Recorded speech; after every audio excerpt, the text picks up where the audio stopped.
DC here. Hi, guys and gals. Well, hope you're well. It is Monday. Yeah, Monday, our new week.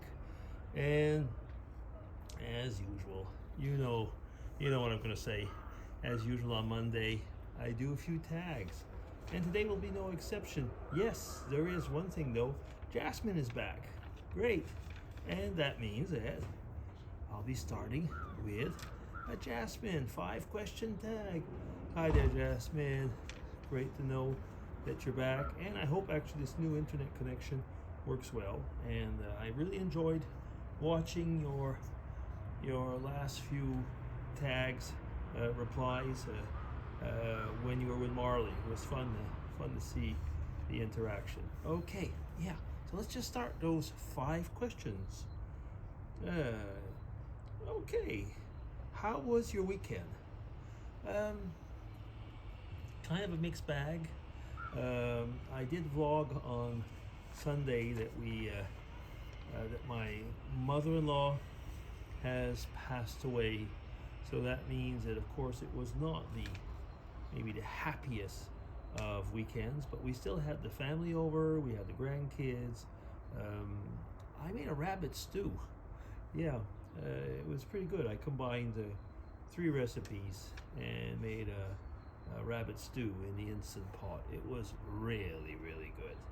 And that was on Saturday, and so we discussed a bit, like the planning of the trip, because we're going to be going over to Canada for the funeral later on in the month, and on Sunday we had church, and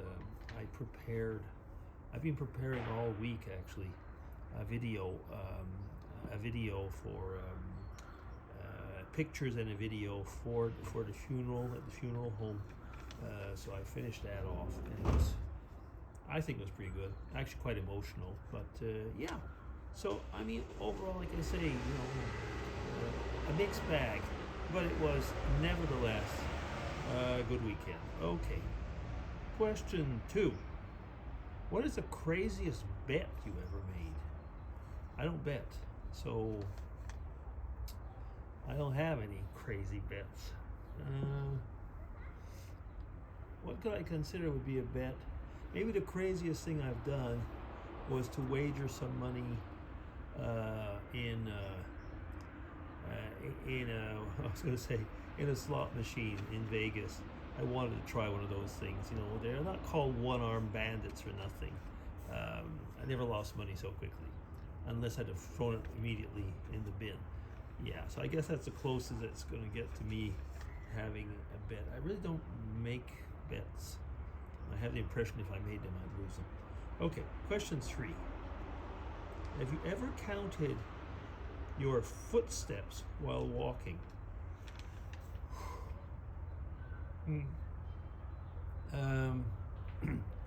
When I was younger, I did, and I've counted footsteps indirectly when I've counted steps.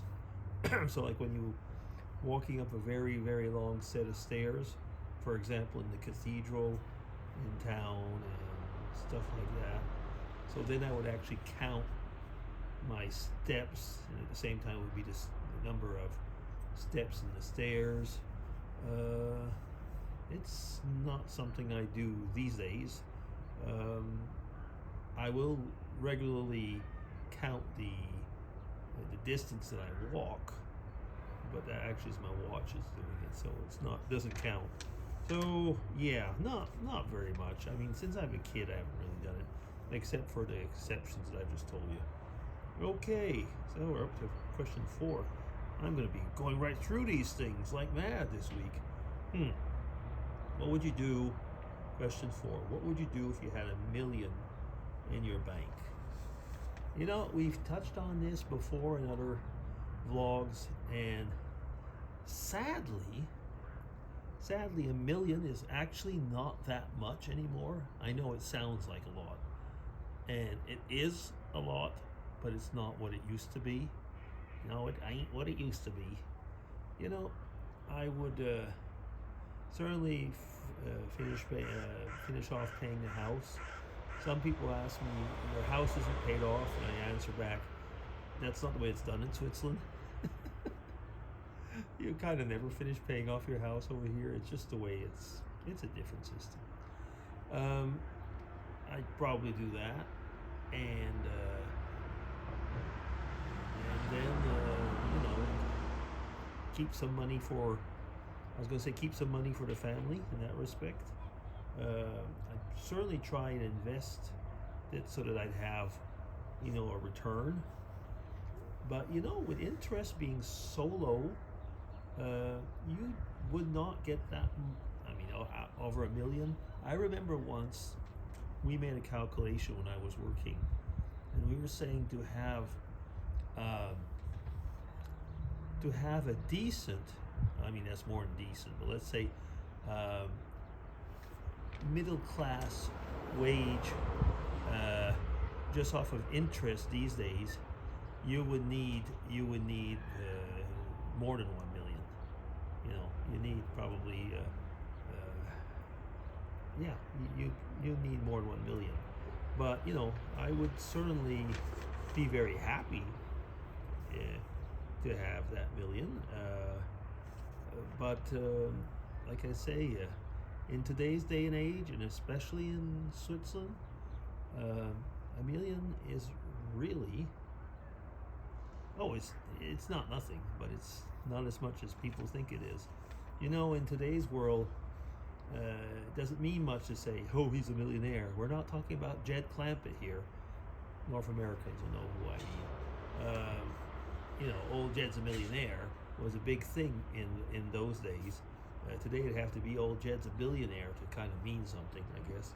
Okay, I've gone off enough on that one. And question 5, do you believe in second chances? Well, I'm glad I was given a second chance. Let's put it this way.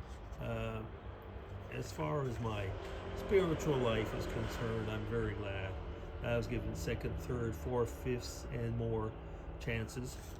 Do I believe in second chances? I think that one thing that one has to, we've answered this question in different ways before. It's like giving a second chance to a person I think it's pretty important.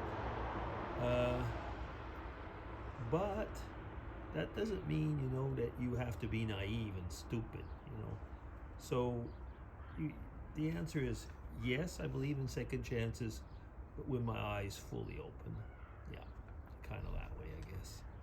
And to know what's going on, 7 times 70 or 70 times 70, something like that, those of you who are biblists know what I'm talking about. What I'm just saying is that that's pardoning, and is one thing. The second chance means that you also you might have to tutor somebody before you give them a second chance, or mentor. Anyway, think about it. Yeah, is that it? It is. Well, Jasmine, I've managed to get through this relatively quickly. Thank you very much. Really glad to have you back. Bye-bye.